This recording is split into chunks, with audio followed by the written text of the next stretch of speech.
5 seconds. The learned counsel then referred to the rationale for enacting Section 238A by referring to the Insolvency Committee report, which introduced the aforesaid section and strongly relied upon the fact that in all these cases recovery proceedings were ongoing before the Debt Recovery Tribunal and/or the Appellate Authority under the Recovery of Debts Due to Bank and Financial Institutions Act 1993, and that by not applying Section 18 of the Limitation Act to the IBC, recoveries will not be thwarted. He also added that the main plank of the submission of the appellant was that a huge sum of rupees 12,000 crore would otherwise go down the drain if acknowledgement in balance sheets were not at, and stressed the fact that this would be relevant only in recovery proceedings and not in proceedings before the IBC, which are not meant to be recovery proceedings at all, as has been held in several judgments of this court. He then relied upon two High Court judgments from the Andhra Pradesh High Court and Guwahati High Court to strengthen his submission that via Section 18 of the Limitation Act, entires made in balance sheets do not amount to acknowledgement of debit.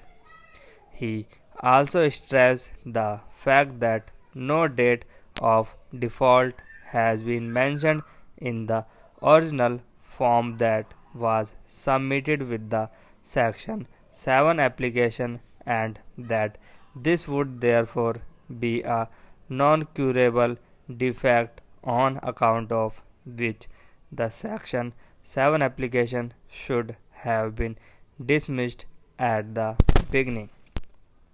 He then took us to various judgments of this court, which made it clear that if a period of 3 years had elapsed from the date of declaration of the account of a corporate debtor as a non-performing asset, the claim filed by a creditor is a dead claim which cannot be resurrected, having recourse to Section 18 of the Limitation Act.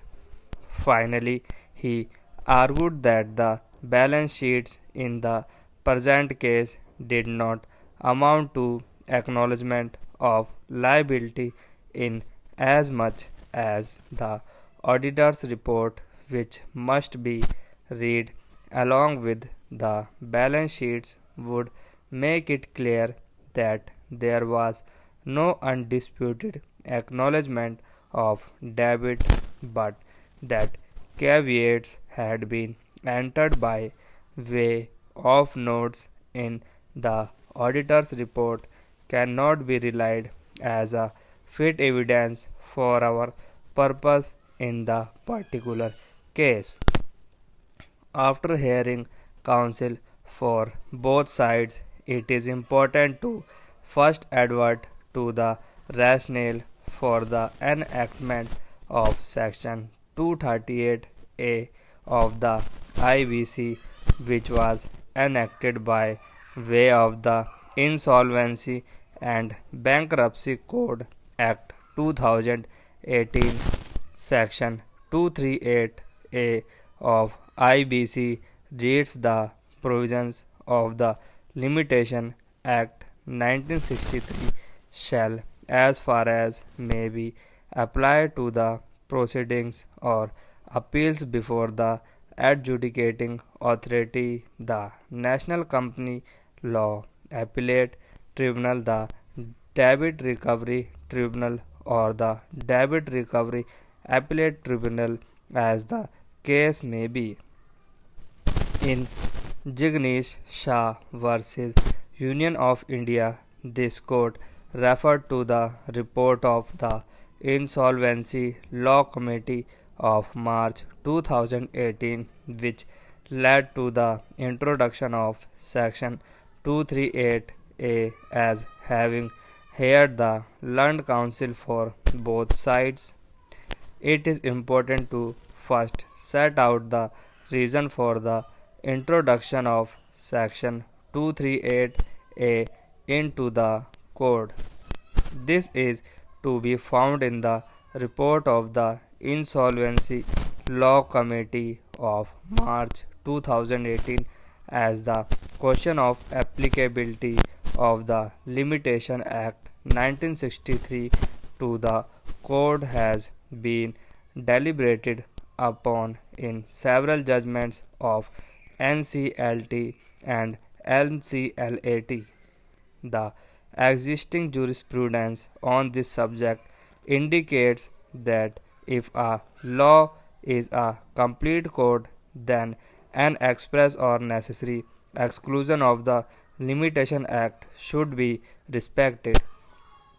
In light of the confusion in this regard, the committee deliberated on the issue and unanimously agreed that the intent of the code could not have been to give a new lease of life to debits which are time barred.